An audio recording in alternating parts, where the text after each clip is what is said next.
कल्याण डोंबिवली परिसरात महिला व बालिकांच्या सुरक्षिततेचा प्रश्न पुन्हा एकदा ऐरणीवर आला आहे। डोंबिवलीत दोन वेगळ्या भागात अल्पवयीन मुलीवर लैंगिक अत्याचार झाल्याचे उघडकीस झाले आहे।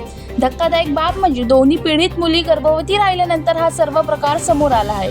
या प्रकरणी मानपाडा आणि रामनगर पोलिसांनी तातडीने कारवाई करत दोन आरोपींना बेड्या ठोकल्या आहेत। पहिल्या घटनेत मानपाडा पोलीस ठाण्याच्या हद्दीत एका 16 वर्षीय अल्पवयीन मुलीवर त्याच्या ओळखीच्या तरुणाकडून लैंगिक अत्याचार करण्यात आला। अत्याचारानंतर आरोपी काजू निषाद हा उत्तर प्रदेशात पळून गेला होता। पीडित मुलगी गर्भवती राहिल्यानंतर तिच्या कुटुंबियांना हा प्रकार समजला। मानपाडा पोलिसांनी तांत्रिक तपासाच्या आधारे आरोपीचा माग काढत त्याला उत्तर प्रदेशाहून अटक करून रात्री डोंबिवलीत आणले होते। दुसरी घटना रामनगर पोलीस ठाण्याच्या हद्दीत घडली आहे। येथे राहणाऱ्या एका अल्पवयीन मुलीला जाळ्यात ओढून शुभम सरोज याने तिच्यावर वारंवार अत्याचार केला। तिचे वय 16 वर्ष सांगितले जात आहे। शुभम हा खासगी व्हिडिओग्राफीचे काम करतो। या प्रकरणातही पीडित मुलगी गर्भवती राहिल्यानंतर हा प्रकार उघडकीस आला। या प्रकरणात शनिवारी संध्याकाळी रामनगर पोलीस ठाण्यात गुन्हा दाखल होता शुभम सरोज याला अटक करण्यात आली। अशोक कांबळे, जनशक्ती, कल्याण।